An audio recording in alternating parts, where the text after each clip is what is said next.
Hola, ¿qué tal, estimados suscriptores? Bienvenidos nuevamente a su canal El Gen Científico. En este nuevo video hablaremos sobre la tabla periódica. Mencionaremos aspectos más importantes de este instrumento químico indispensable para cualquier persona que desee conocer esta hermosa ciencia. Recuerda que estamos desarrollando un pequeño curso introductorio a lo que es la química. En la descripción de este video te dejaré el enlace al video anterior en el cual se habló de cómo calcular partículas subatómicas, es decir, protones, electrones y neutrones. O puedes darle clic al enlace que está apareciendo en este momento en la parte de arriba para que no pierdas la secuencia de este curso. Sin más que agregar, comencemos con la explicación de la tabla periódica. Comencemos definiendo qué es la tabla periódica. La tabla periódica es un instrumento químico en el cual vamos a tener ordenados los elementos químicos que hoy en día están reconocidos oficialmente. Dicha tabla periódica contiene los 118 elementos que hoy en día se conocen.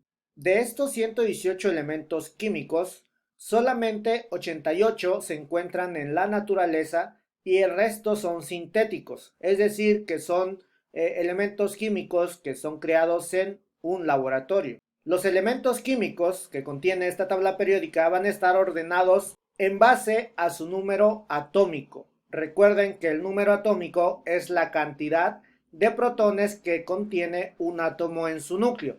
El primer elemento de la tabla periódica es el hidrógeno, con un número atómico 1. Quiere decir que todos los átomos de ese hidrógeno contienen un protón en el núcleo. Estos elementos químicos se van a ir ordenando, como mencionamos, en base a su número atómico hasta llegar al 118. Cabe mencionar también que el primer científico que se encargó de darle una clasificación a los elementos químicos fue Dmitri Mendeleev y se basó en el número de masa. Y la tabla actual, la tabla moderna, está basada en el ordenamiento de Henry Moseley, el cual pues ordenó a estos elementos químicos en base al número atómico. Los elementos químicos de la tabla periódica van a estar representados o van a estar abreviados con lo que se conoce símbolo químico.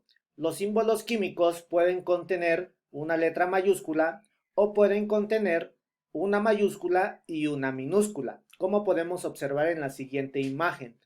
Habrá símbolos químicos, que es una abreviatura, repetimos, una abreviatura de los nombres de los elementos químicos y pueden estar constituidos por una letra, como lo es con el carbono, el azufre, el nitrógeno o el yodo, o pueden contener dos letras, por ejemplo el cobalto, silicio, neón y níquel.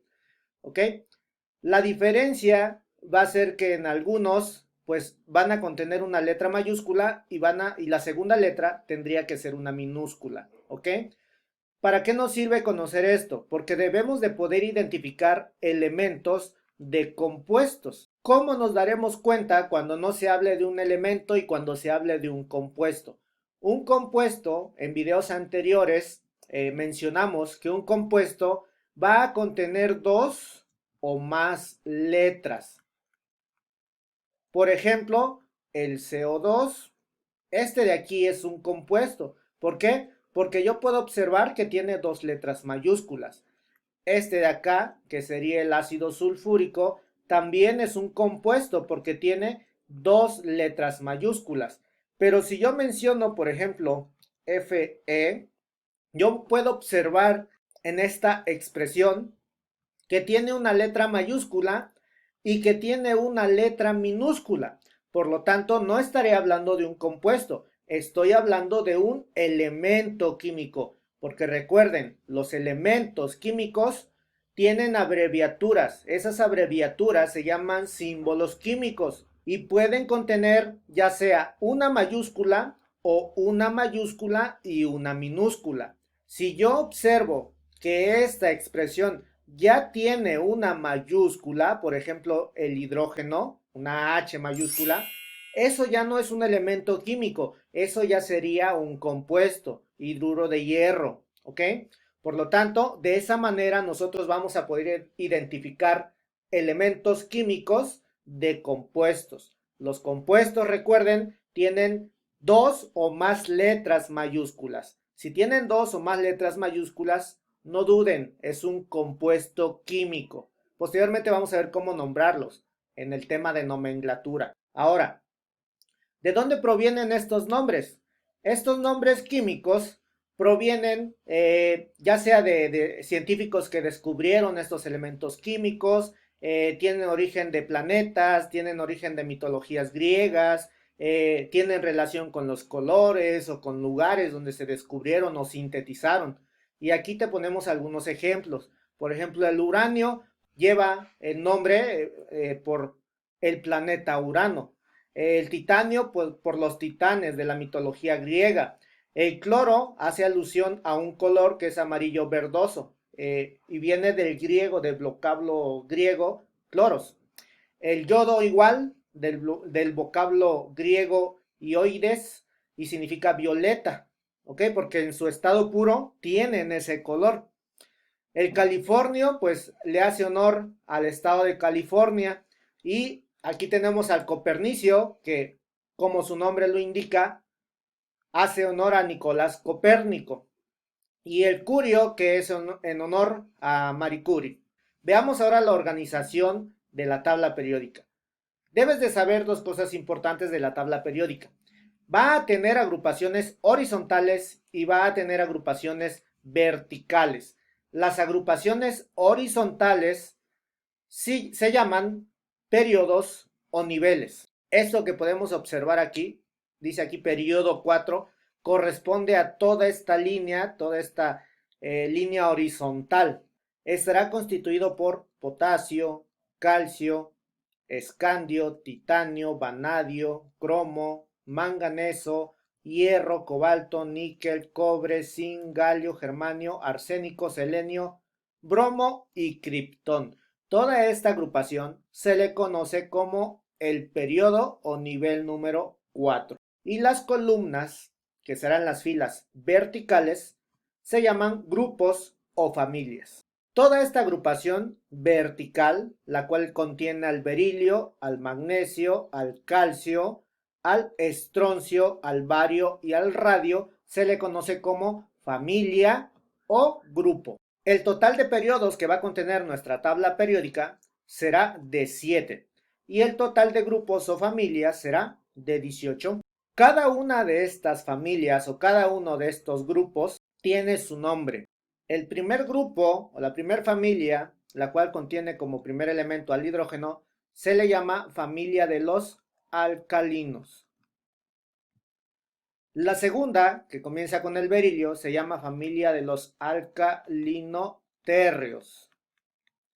La tercera, esta la dejamos pendiente, todo en medio, nos pasamos a la tercera, que sería esta donde tenemos al boro. Esa familia se llama familia de los térreos. La que le sigue, que es la familia donde está el carbono, se llama familia de los carbonoides. La siguiente, que es la familia donde está el nitrógeno como primer elemento químico, se llama familia de los nitrogenoides. Después tenemos a la familia, la cual como primer elemento químico está el oxígeno. Esa familia se llama familia de los calcógenos. Y la última, que contiene como primer elemento al flúor, se llama familia de los halogenuros. Y esta familia, donde tenemos al helio como primer elemento químico, se llama familia de los gases nobles. También se le conoce como familia de los gases inertes, también como familia de los gases raros o familia de los gases cero. Y toda la parte de en medio, todas las familias que están en la parte de medio, toman el nombre de primer elemento químico que esté hasta arriba. Es decir, donde está el escandio se llama familia del escandio. Donde está el vanadio se llama familia del vanadio. Donde está el níquel se llama familia del níquel. Donde se encuentra el zinc se llama familia del zinc. y así con todos los de este grupo. También debemos de saber que la tabla periódica se va a dividir en bloques. Las dos primeras columnas es el bloque S. Desde el boro, toda la familia del boro hasta los gases nobles se llama el bloque P. La parte de en medio es el bloque D y los de abajo, las tierras raras, se llama bloque F. ¿Para qué me sirve saber dónde está cada elemento químico, en qué bloque? Porque en base al bloque, así terminará su configuración electrónica, que después veremos en otro video más adelante, configuración electrónica.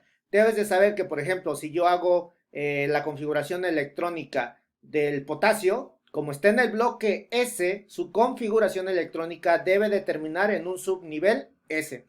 Si yo hago la del oxígeno, su configuración electrónica debe de terminar en un subnivel P, y así con los del bloque D y los del bloque F. También debemos de saber que la tabla periódica, dentro de la tabla periódica vamos a tener tres tipos de elementos químicos, tres categorías. La primera categoría serán los metales, ¿sí? Todos los metales, a excepción del hidrógeno, se encuentran a la izquierda de la tabla periódica. Entre más a la izquierda esté, más metálico es. Y entre más a la derecha esté, más no metálico será.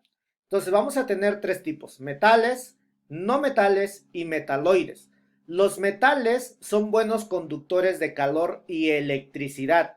Y la parte más importante que debes de saber es que cuando se unen con otro compuesto, pueden perder electrones y formar cationes. En el caso de los no metales, estos son todo lo contrario a los metales. Son malos conductores de calor y no conducen electricidad. Y algo importante, si estos metales pierden electrones, pues los que van a ganar esos electrones serán los no metales.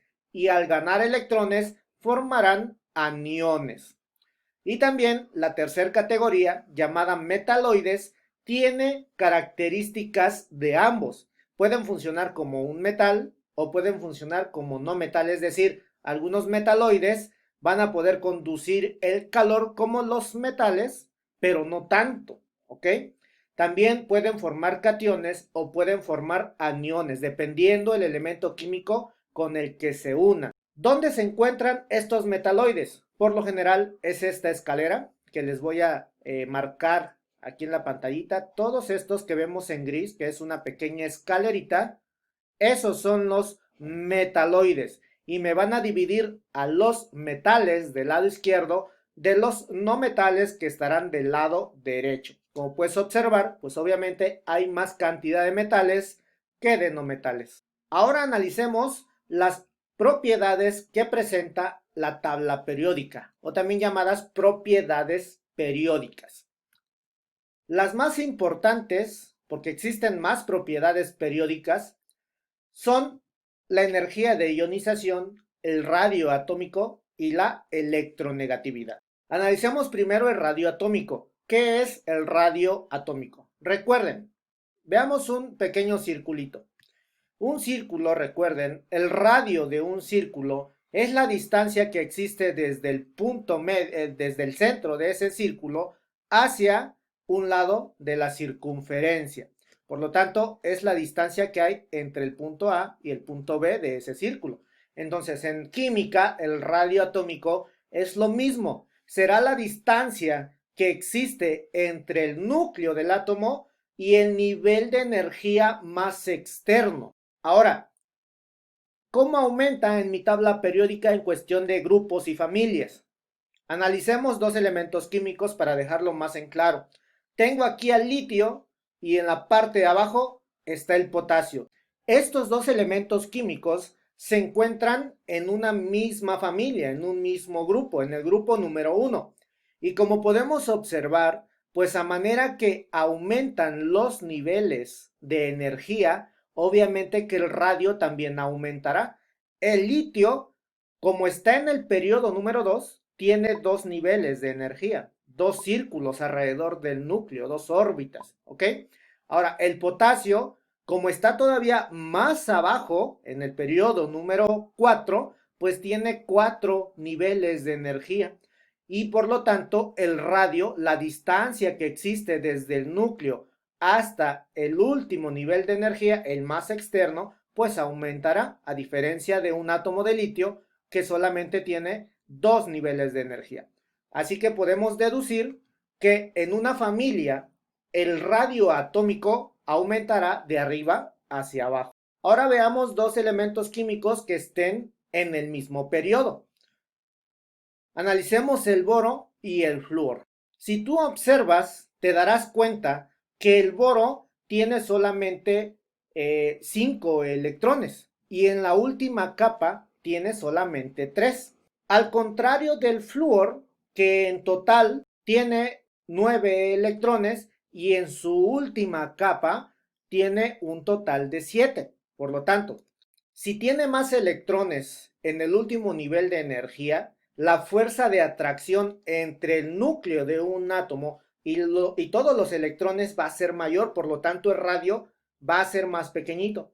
A diferencia del boro, que solamente tiene 3 electrones en su último nivel de energía. Entonces, al tener menos electrones, la fuerza de atracción no es tanta porque hay menos cantidad de cargas positivas y negativas. Por lo tanto, el radio atómico aumenta por falta de fuerza de atracción, ¿ok? Entonces, podemos deducir que en un periodo el radio atómico aumentará de derecha a izquierda. La siguiente propiedad será la energía de ionización. ¿Qué es la energía de ionización? Simplemente se refiere a la energía que se necesita aplicarle a un átomo para poderle desprender un electrón. Ahora, ¿cómo aumenta en un periodo y una familia? Igual, analicemos esto con dos elementos químicos. Tengo al litio nuevamente y al potasio. A manera que un átomo tenga más niveles de energía, pues el radio dijimos que es mayor y por lo tanto la fuerza de atracción, como cada vez se van alejando los últimos electrones del último nivel de energía cada vez más, porque voy aumentando más los niveles de energía, pues la energía necesaria para arrancarlo será menor, a diferencia de un átomo que tenga solamente un nivel de energía y sus electrones se encuentren más cerca del núcleo. Entonces, por este simple hecho, podemos deducir que la energía de ionización va a aumentar de abajo hacia arriba en una familia, porque entre más cerca se encuentre el electrón del núcleo, más fuerza de atracción tendrá, a diferencia del potasio, que tiene 4 niveles de energía y sus electrones de su último nivel de energía pues se encuentran más externos, están con menos fuerza de atracción con el núcleo, por lo tanto va a ser más fácil desprender un electrón, ¿ok? Por lo tanto, en una familia, la energía de ionización va a aumentar de abajo hacia arriba. Ahora, en un periodo, ¿qué ocurre en un periodo? Analicemos esta propiedad con el boro y el flúor. Los dos tienen 2 niveles de energía, porque están en el mismo periodo, en el periodo número 2. Pero, como dijimos que a manera de que los electrones aumentan en el nivel de energía, pues mayor fuerza de atracción van a tener. Por lo tanto, deducimos que será más fácil arrancar un electrón del boro porque tiene menos electrones en su último nivel y la fuerza de atracción con el núcleo será más poca que del flúor, que en su último nivel tiene más electrones. A mayor cantidad de electrones, pues más fuerza de atracción con el núcleo. Así que deducimos que en un periodo, en una línea horizontal, la energía de ionización aumentará de izquierda a derecha. Y por último, la última propiedad será la electronegatividad. ¿Qué es la electronegatividad? La electronegatividad es la capacidad de un átomo para atraer a los electrones hacia su núcleo. Esta electronegatividad ya tenemos una tablita que se llama tabla de electronegatividades de Pauling, de Linus Pauling, Este científico pues hizo algunos experimentos y calculó la fuerza de atracción de un átomo, ¿sí? Que ejercía sobre electrones de otros elementos químicos. Entonces, si tú observas esa tablita, pues podemos deducir lo siguiente. En un grupo o en una familia en las columnas verticales, la electronegatividad aumenta de abajo hacia arriba. Como puedes observar, la primera familia, el último, es el francio, es de 0.7, ¿sí? Y aumenta conforme se desplaza uno hacia arriba en un grupo o familia. Y en cuestión de periodos en líneas horizontales, la electronegatividad aumentará de izquierda a derecha. Posicionémonos aquí en la del potasio, fíjense, su número de electronegatividad para el potasio es de 0.8. Si yo me voy desplazando más a la derecha, pues observo que los números de electronegatividad tienen que ir aumentando paulatinamente. Por lo tanto, en un periodo, la electronegatividad aumenta de izquierda a derecha. Esas serán las tres principales propiedades periódicas de la tabla periódica. Por último, analicemos los datos más importantes que podemos encontrar en la tabla periódica. Ya dijimos que en la tabla periódica se encuentran 118 elementos, 88 de ellos están en la naturaleza, los demás son sintéticos y cada elemento químico pues consta de un símbolo químico, ¿ok? Cada cuadrito que tenemos en la tabla periódica representa un elemento químico. Esos cuadritos nos traen información muy importante. ¿Cuáles son esos datos? El primero, el más importante que debemos de conocer, es el número atómico. Recuerden que el número atómico representa la cantidad de protones que posee un átomo en su núcleo. En el video anterior nos hicieron una observación y cometimos un error garrafal. Nos mencionaron un seguidor de nuestras redes sociales de Facebook, nos comentó que mencionamos que el número atómico del carbono era de 12 y fue un error nuestro. Ahí sí nos disculpamos. El número atómico correcto para el carbono es de 6 y el 12 que nosotros mencionamos corresponde a su masa, que ahorita vamos a ver, ¿ok? Entonces, el número atómico corresponde a la cantidad de protones que tiene un átomo en su núcleo. En este caso, el carbono, su número atómico es 6. Deducimos que la cantidad de protones que tiene un átomo de carbono es de 6. Ese es el primer dato importante que nos ofrece la tabla periódica. Después del número atómico, tenemos a la masa atómica. Recuerden que la masa atómica es la suma, o es más bien el promedio, de los números de masa de todos los isótopos que presenta un elemento químico. ¿Y cómo vamos a identificar la masa atómica del número atómico? Muy fácil. La masa atómica siempre es un número decimal, a diferencia del número atómico que es un número entero. La masa atómica nos va a servir para calcular las masas moleculares de los compuestos químicos, que después vamos a ver en otro tema, junto con el cálculo de moles. Otro dato importante de la tabla periódica es el símbolo químico, que dijimos que es una abreviatura del elemento químico en cuestión. Puede estar constituido de una letra mayúscula o de dos letras, una mayúscula y una minúscula. El otro dato que nos aporta la tabla periódica es el nombre del elemento químico. Ese pues no hay necesidad de definirlo porque eso es el significado de eso, ¿no? El nombre del elemento químico. Y por último, vamos a tener a los números de oxidación. ¿Qué son los números de oxidación? Los números de oxidación se refieren a una carga hipotética que presenta un elemento cuando reacciona con otros elementos y forman compuestos. Ejemplos: el agua, una simple molécula H2O, ¿ok? Podemos mencionar que cuando estos elementos se combinan entre sí, reaccionan entre sí, forman el agua, ¿ok? Estoy mezclando hidrógeno y oxígeno. Ahora, en base a las electronegatividades, podemos decir que el oxígeno es más electronegativo que el hidrógeno. Y si un elemento es más electronegativo de otro, quiere decir que va a atraer más a los electrones hacia su núcleo. Por lo tanto, deducimos que este oxígeno va a atraer a los electrones de estos hidrógenos. Y como son dos, este oxígeno quedará cargado con una carga de -2. Y este hidrógeno trabajara con un número de oxidación de +1, ¿ok? Es una carga, repito, es una carga hipotética que presentan los elementos químicos al formar compuestos. También los números de oxidación nos van a indicar si un elemento se oxida o se reduce. En anteriores videos mencionamos que si un elemento queda cargado positivamente, quiere decir que se oxida. Y si queda cargado negativamente, quiere decir que se reduce.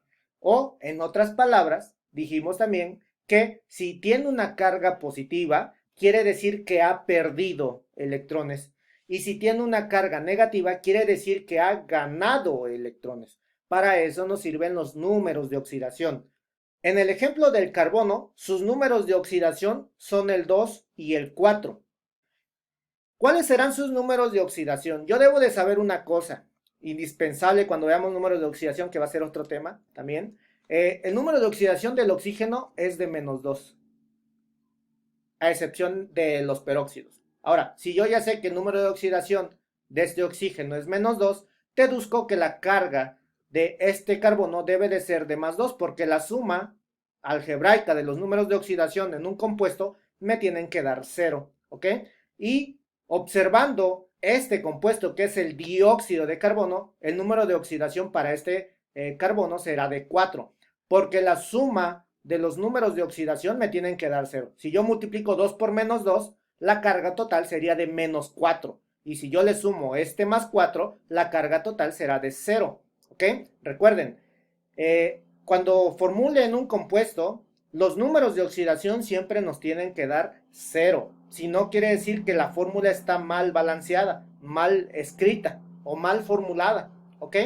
Por lo tanto, para eso me sirven los números de oxidación. Para saber otra aplicación más de los números de oxidación. Me sirven para saber si un compuesto se oxida o se reduce. Me sirven también para saber si un elemento químico, pierde o gana electrones. Y también me van a servir para formular bien mis moléculas. ¿Ok? Para eso me sirven los números de oxidación. Vamos a verlos con más calma en otro video. Y ahora sí, por último, algunas tablas periódicas también tienen lo que es una configuración electrónica. ¿Qué es la configuración electrónica? Simplemente es la distribución de los electrones que contiene un átomo en cada uno de sus niveles que va a presentar. Es como si le tomáramos una fotografía a un átomo y viéramos dónde están sus electrones, en qué nivel, cuántos hay. Eso es una configuración electrónica. ¿Qué será? El tema del siguiente video, configuraciones electrónicas. Este dato, pues lo podemos sacar de una tabla periódica, o nosotros mismos vamos a ver cómo configurar electrónicamente a un átomo. Así que, como puedes ver, pues la tabla periódica nos aporta una gran cantidad de datos importantes que vamos a tener que utilizar tanto para cálculos o para formular o para nombrar los compuestos, ya sean compuestos orgánicos o compuestos inorgánicos. Hasta aquí con este video. Esperamos haya sido de tu agrado, que haya sido de ayuda para ti. Recuerda seguirnos en nuestras redes sociales. Estamos como El Gen Científico, tanto en Facebook, Twitter, Instagram y por supuesto en YouTube. No olvides darle clic al botón rojo que aparece en la parte de abajo de este video para que no te pierdas nuestro contenido que estamos publicando cada semana. Sin más que agregar, nos despedimos y nos vemos en el siguiente video.